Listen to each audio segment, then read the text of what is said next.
Ghislaine Maxwell is in prison, and a lot of people want to know if she's going to turn in powerful people. And I know you've talked in the past about Prince Andrew, and you've criticized Bill Clinton's behavior. I'm wondering, do you feel that she's going to turn in powerful men? How do you see that working out? I don't know. I haven't really been following it too much. I just wish her well, frankly. If the masks weren't a big clue, that's a throwback to when she was initially in the legal trouble she was in, and he was wishing her well. Well, that's as far as it went. A really strange comment from the president about one of the biggest monsters in the country. But now fast forward to the present, and he's doing more than just wishing her well. She's already getting massive perks, and a lot of people, including me, think that this is testing the waters for a full-on pardon that will let her go out and party and prey on young women yet again. So the perk that we're talking about, of course, you might have heard about this, is a prison transfer. So she'd previously been in a pretty rough prison, but now she's off doing yoga and playing golf in one of these minimum security prisons. It's a nice upgrade for her. And so along the way, they actually had to break the rules to do this. They didn't just violate, every norm, our morals, his supposed religious convictions. They also broke the rules.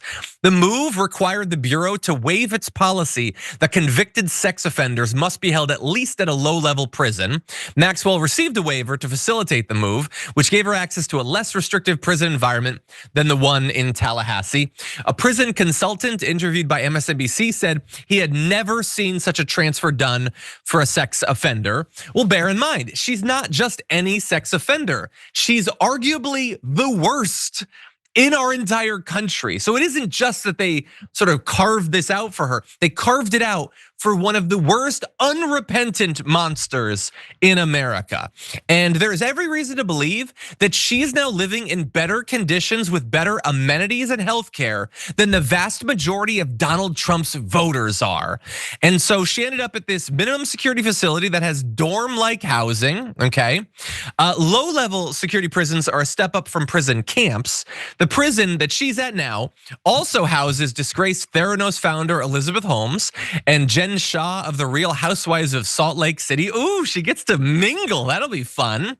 The families of Epstein victims condemn the move, saying it smacks of a cover-up. Well, get in line, prison transfer, because there's a lot of stuff smacking of a cover-up these days. By the way, the place that she left had contaminated food, including moldy bread, decaying infrastructure, and inadequate health services. Now, I personally think that we shouldn't have prisons that are like that. I think we should do something about it. But I love that even in the prison system, you have this massive inequity between like the peasant prisoners and then people who are chilling with Elizabeth Holmes and everything. Such a nice day for Ghislaine Maxwell, JR. What do you think? Yeah, as you pointed out, the way that they had to push forward and make sure she violates all these rules and norms and regulations for how she gets sent around. What is the plan? Like, obviously the plan is they've bypassed trying to look like this is normal. Like, there's no way that they can pass that off anymore. It's just, shush, shut up, stop talking about this. What are you guys doing? Oh my God, we're just moving this person who is convicted and supposed to have been a couple decades in prison off of the things that she and the guy that we mysteriously still haven't talked about exactly how he died. That person, we're gonna move them to a completely minimum security prison and make sure that they feel good. This is after we heard that Ghislaine Maxwell was demanding clemency or pardons or something from congressional leaders that were looking to subpoena her as well. After his Department of Justice guy, who's number 2 at the Department of Justice, also his personal attorney who was standing behind him every time he stepped outside of court as he was losing every one of those 34 criminal felony convictions. That guy went and spoke privately with Ghislaine Maxwell before she was then sent here.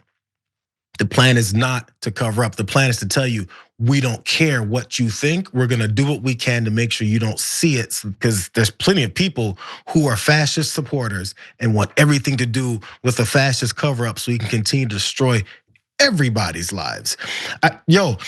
We can't even call it a cover up anymore. Cover ups have some layer of like secrecy. They're just telling you, F you.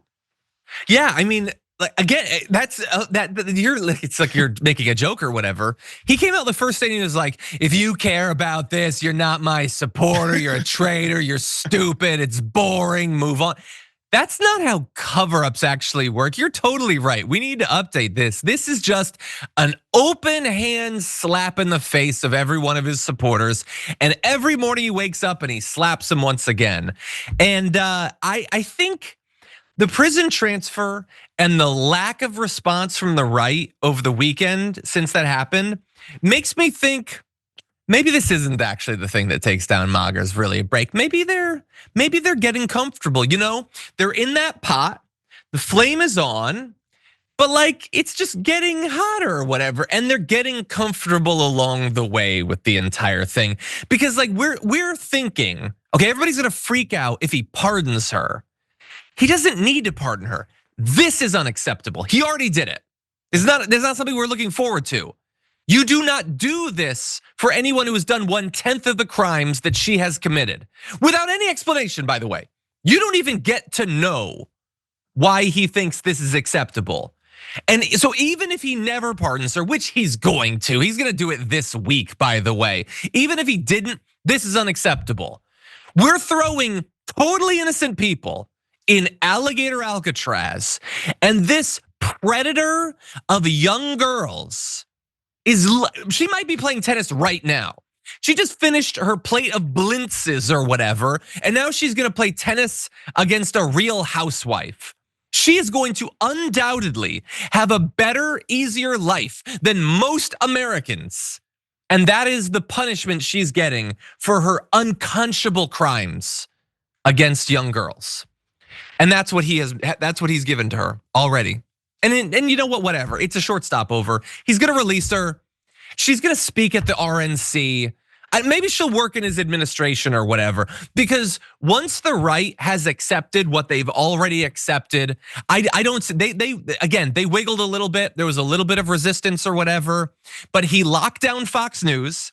He locked down the so-called independent right-wing media. Charlie Kirk bent the knee in like 13 hours after briefly showing independence.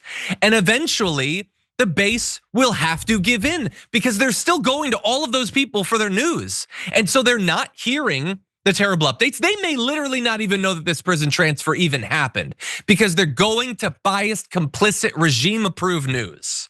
It's disgusting. If you enjoyed that, then make sure that you never miss another video by subscribing. And if you want a little more, consider hitting the join button and becoming a member. So you're probably wondering, why would I do that? Well, when you do that, you get access to bonus content that I make every single week, and it's a lot of fun. You get custom emojis and more.